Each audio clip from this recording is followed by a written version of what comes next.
ഈശോയിൽ ഏറ്റവും പ്രിയപ്പെട്ടവരെ, നമ്മളുടെ അനുഗ്രഹ ധ്യാന കേന്ദ്രത്തിലെ എല്ലാ വാട്സപ്പ് ഗ്രൂപ്പിലെ ആളുകൾക്കും പ്രയർ വിങ്സിലെ പ്രിയപ്പെട്ടവർക്കും ഈശോയുടെ നാമത്തിലുള്ള പ്രാർത്ഥനയും സ്നേഹവും ദൈവാനുഗ്രഹങ്ങളും നിങ്ങൾക്ക് ആശംസിക്കുകയാണ്. എല്ലാവർക്കും സുഖമാണെന്ന് കരുതുന്നു. ഈശോയിൽ നിങ്ങൾ സന്തോഷത്തിലാണെന്ന് വിശ്വസിക്കുന്നു. കാരണം ഇവിടെ നടക്കുന്ന എല്ലാ പ്രാർത്ഥനയിലും നിങ്ങൾ ഓരോരുത്തരുമുണ്ട്. അതുകൊണ്ട് നിങ്ങൾ എത്ര ദൂരെയാണെങ്കിലും, നിങ്ങൾ എത്ര വിദൂരത്താണെങ്കിലും ആത്മാവിൽ അറിയാൻ പറ്റും നിങ്ങൾ സന്തോഷത്തിലാണ്. ദൈവം നിങ്ങളെ നടത്തുന്നു.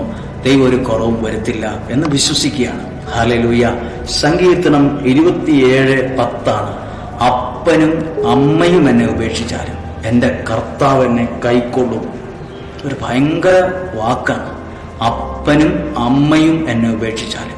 അപ്പനും അമ്മയും ഉപേക്ഷിക്കുമോ എന്നുള്ളതാണ് വേറൊരു ചോദ്യം. അപ്പനും അമ്മയും ചില സാഹചര്യങ്ങളിൽ ഉപേക്ഷിക്കേണ്ട അവസ്ഥയൊക്കെ വരും. നിങ്ങൾ ചിലപ്പോൾ കേട്ടിട്ടില്ലെങ്കിലും ഞാൻ കേട്ടിട്ടുണ്ട് അപ്പനും അമ്മയും ഒരുപോലെ ഉപേക്ഷിച്ച അനുഭവമുള്ള ആളുകളെ. പക്ഷെ അടുത്ത വാക്ക്, അപ്പനും അമ്മയും ഉപേക്ഷിക്കുമ്പോൾ ഞാനും ഉപേക്ഷിക്കുമെന്നല്ല. അപ്പനും അമ്മയും ഉപേക്ഷിച്ചില്ലേ, അപ്പം നിങ്ങൾ എന്തെങ്കിലും കുറവ് കാണും, അതുകൊണ്ട് ഞാനും നിങ്ങളെ ശ്രദ്ധിക്കില്ല എന്നല്ല. അപ്പനും അമ്മയും നിങ്ങളെ ഉപേക്ഷിച്ചാലും ഞാൻ നിന്നെ കൈക്കൊള്ളും. ആ വാക്ക് ശ്രദ്ധിക്കുക, കൈക്കൊള്ളും, കയ്യിൽ സൂക്ഷിക്കുന്ന. പ്രിയപ്പെട്ടവരെ, ഈ അനുഗ്രഹം നിങ്ങൾക്കുണ്ടാകട്ടെ. ഞാനൊരു ചെറിയ സംഭവം കേട്ടു.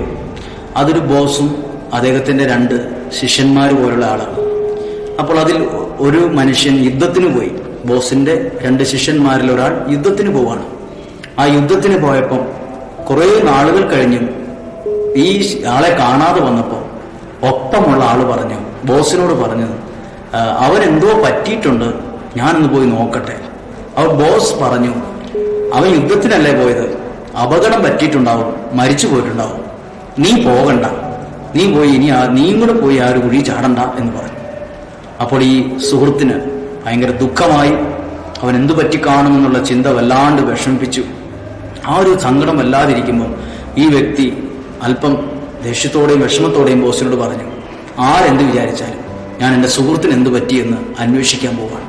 അങ്ങനെ ഈ സഹോദരൻ ഈ യുദ്ധം നടക്കുന്ന സ്ഥലത്തേക്ക് തൻ്റെ സുഹൃത്തിന് എന്ത് പറ്റിയെന്നറിയാൻ ചെല്ലുമ്പോൾ അപകടത്തിൽ പരിക്കുപറ്റി ചോരയിൽ കുളിച്ച് മരണത്തോടടുത്ത് കിടക്കുകയാണ്.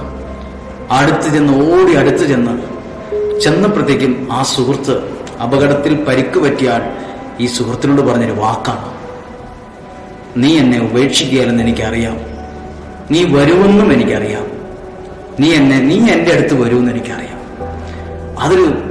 ആ സുഹൃത്ത് പിന്നീട് പറഞ്ഞതാണ്, ഞാൻ പോയില്ലായിരുന്നെങ്കിലോ. അപകടം പറ്റിയ ആ വ്യക്തി പറഞ്ഞ വാക്ക് കേട്ടെ, നീ വരുമെന്ന് എനിക്കറിയാം. ഞാൻ ആ ഒരു കഥയായിരിക്കാം, എന്തുമാകട്ടെ, ദൈവവചനം നോക്കി, അപ്പനും അമ്മയും ഉപേക്ഷിച്ചാലും ഞാൻ നിന്നെ കൈക്കൊള്ളും. ആ സുഹൃത്ത് പറഞ്ഞ കാര്യം കേട്ടെ, നീ വരുമെന്ന് എനിക്കറിയാം. നമുക്ക് ദൈവത്തോടുള്ള ബന്ധത്തിൽ എങ്ങനെയാണ്? നമ്മൾ ചിലപ്പോൾ ഒരു അപകടാവസ്ഥയിലായിരിക്കുമ്പോൾ, ഭയങ്കര ടെൻഷനിലായിരിക്കുമ്പോൾ ചിലപ്പോൾ ആരും ഉണ്ടാവില്ല. പക്ഷേ നമുക്കൊരു കാര്യം ഉറപ്പാണ്, എൻ്റെ ദൈവം എന്നെ ഉപേക്ഷിക്കില്ല, എൻ്റെ ദൈവം എന്നെ കൈക്കൊള്ളും, എൻ്റെ ദൈവം എൻ്റെ അടുത്തേക്ക് വരും, ഈ പ്രശ്നത്തിൽ വരും, ഈ പ്രതിസന്ധിയിൽ വരും, ഈ സങ്കടത്തിൽ എൻ്റെ ദൈവം വരും. ദൈവം എന്നെ ഉപേക്ഷിക്കലെന്ന് എനിക്കറിയാം. നിങ്ങൾക്ക് എല്ലാവർക്കും വേണ്ടി പ്രാർത്ഥിക്കട്ടെ. കുഞ്ഞൊരു വചന, സങ്കീർത്തനം 27:10 അപ്പനും അമ്മയും ഉപേക്ഷിച്ചാലും. ഇത് ഭയങ്കര ബോധ്യം, എൻ്റെ ദൈവം എന്നെ കൈക്കൊള്ളും. ആരുപേക്ഷിച്ചാൽ എൻ്റെ ദൈവം എന്നെ കൈക്കൊള്ളും. നിങ്ങൾക്ക് വേണ്ടി പ്രാർത്ഥിക്കാം. ഈ ആഴ്ചക്കാലം നിങ്ങളുടെ എല്ലാ പ്രവർത്തനങ്ങളും ദൈവകരങ്ങളിൽ കൊടുക്കട്ടെ. നിങ്ങളുടെ രോഗങ്ങൾ, വേദനകൾ, സങ്കടങ്ങൾ, പ്രയാസങ്ങൾ എല്ലാം കൊടുക്കട്ടെ. നിങ്ങളെ ഈശോ കാക്കും, നിങ്ങളെ ഈശോ അനുഗ്രഹിക്കും. നിങ്ങൾക്ക് വേണ്ടി പ്രാർത്ഥിക്കുകയാണ്. ഈ ആഴ്ചക്കാലം ജന്മദിനം ആഘോഷിക്കുന്നവരുണ്ടാകാം. ഈ ആഴ്ച വിവാഹ വാർഷികത്തിന്റെ നാളുകളുണ്ടാകാം. കുടുംബത്തിന് ആരെങ്കിലും മരിച്ചുപോയവരുടെ ഓർമ്മ ആചരിക്കുന്നത് ഈ ആഴ്ചയിലുള്ള ഏതെങ്കിലും ദിവസം ആയിക്കൊള്ളട്ടെ. എല്ലാ കാര്യങ്ങൾക്കും വേണ്ടി പ്രാർത്ഥിക്കുന്നു. നല്ല പരീക്ഷ എഴുതാൻ, ഇന്റർവ്യൂ അറ്റൻഡ് ചെയ്യാനുള്ളവരുണ്ട്, വലിയ പരീക്ഷകൾ അതിനുവേണ്ടി ഒരുങ്ങുന്നവരുണ്ട്, ഒരു ജോലിയിൽ പ്രവേശിക്കുന്നവരുണ്ട്, ഈ മാസം ശമ്പളം കിട്ടുന്ന ഒരു കാര്യത്തോട് വലിയൊരു പ്രതീക്ഷയോടെ അതിനെ ഓർക്കുന്നവരുണ്ട്, രോഗികളായിട്ടുള്ളവർക്ക് വേണ്ടി പ്രാർത്ഥിക്കുന്ന എല്ലാ കാര്യങ്ങളും ഒരു കുടക്കീഴിൽ എന്ന പോലെ കൊണ്ടുവന്ന് ഞങ്ങൾക്ക് ഏറ്റവും പ്രിയപ്പെട്ടവർക്ക് വേണ്ടി ഞങ്ങൾ എങ്ങനെയൊക്കെ പ്രാർത്ഥിക്കുമോ അതുപോലെ ഞങ്ങളും ഈ സമയത്ത് നിങ്ങൾക്ക് വേണ്ടി പ്രാർത്ഥിക്കട്ടെ. കർത്താവെ, ഈ എല്ലാ പ്രിയപ്പെട്ടവരെ അനുഗ്രഹിക്കണം. ഇവരുടെ കുടുംബത്തെ അങ്ങ് ഏറ്റെടുക്കണം.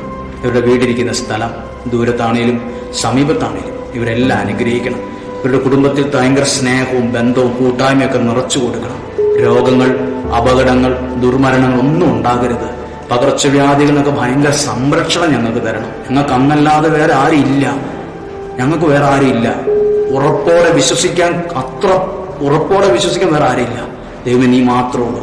ഈ പ്രിയപ്പെട്ടവരെ അനുഗ്രഹിക്കണമേ. കുടുംബത്തിൽ അപ്പനും അമ്മയും ഭാര്യയും ഭർത്താവും മക്കളും ഒക്കെ തമ്മിൽ വിഘടിച്ച് നിൽക്കുന്ന കുടുംബമുണ്ട്, അകന്ന് നിൽക്കുന്ന കുടുംബമുണ്ടെങ്കിൽ സ്നേഹത്തിൽ അവരെയൊക്കെ ദൈവമേ അങ്ങ് തന്നെ, ആരുടെ സംസാരത്തിലൊന്നും ചിലപ്പോൾ ഒന്നും നടന്നില്ലെങ്കിലും ദൈവം അങ്ങയുടെ ശക്തിയിൽ അവരെ ഒന്ന് സ്നേഹത്തിൽ ഒന്നിപ്പിക്കണമേ. ഈ സമയത്ത് പ്രാർത്ഥിക്കട്ടെ. നമ്മുടെ കർത്താവ് ഈശോ മിശിഹായുടെ കൃപയും പിതാവായ ദൈവത്തിന്റെ സ്നേഹവും പരിശുദ്ധാത്മാവിന്റെ സഹായവും വിശുദ്ധ കുരിശിന്റെ വലിയൊരു സംരക്ഷണവും നിങ്ങളോടുകൂടി ഉണ്ടായിരിക്കട്ടെ, നിങ്ങളുടെ കുടുംബത്തിലുണ്ടായിരിക്കട്ടെ. ഇന്ന് ശനിയാഴ്ചയാണ്. അടുത്ത ശനിയാഴ്ച വരെയുള്ള ഓരോ മിനിറ്റുകൾ, ഓരോ സെക്കൻഡുകൾ, ഓരോ മണിക്കൂർ എല്ലാം ദൈവകരങ്ങളിൽ കൊടുക്കുകയാണ്. നിങ്ങളെല്ലാം ദൈവത്തിന്റെ കരങ്ങളിലാണ്. ഒരിക്കലും ദൈവം നിങ്ങളെ തള്ളത്തില്ല, ഒരിക്കലും കളയത്തില്ല, ഒരിക്കലും നശിച്ചു പോകാൻ സമ്മതിക്കത്തില്ല. ഒരു നഷ്ടവും നിങ്ങളുടെ മേൽ വരാതിരിക്കട്ടെ, ഒരു തകർച്ചയും നിങ്ങളെ തൊടാതിരിക്കട്ടെ. എല്ലാ രോഗങ്ങൾ, അപകടങ്ങൾ, ദുർമരണങ്ങൾ, ആപത്തനർത്ഥങ്ങൾ, മൂപ്പെത്താത്ത മരണങ്ങൾ എന്നിവയെല്ലാം ദൈവം സംരക്ഷിക്കട്ടെ. നമ്മൾ പ്രാർത്ഥിക്കുന്ന ജീവനുള്ള വലിയവനായ ദൈവത്തോടാ. ദൈവം നിങ്ങളെ കാക്കും, ദൈവം നിങ്ങളെ അനുഗ്രഹിക്കും. എല്ലാത്തിനും ഒരു സാക്ഷ്യമുള്ള ദൈവത്തിന്റെ വലിയൊരു പ്രൊട്ടക്ഷൻ, സംരക്ഷണമുള്ള ഒരാഴ്ച നിങ്ങൾക്ക് ആശംസിക്കുന്നു.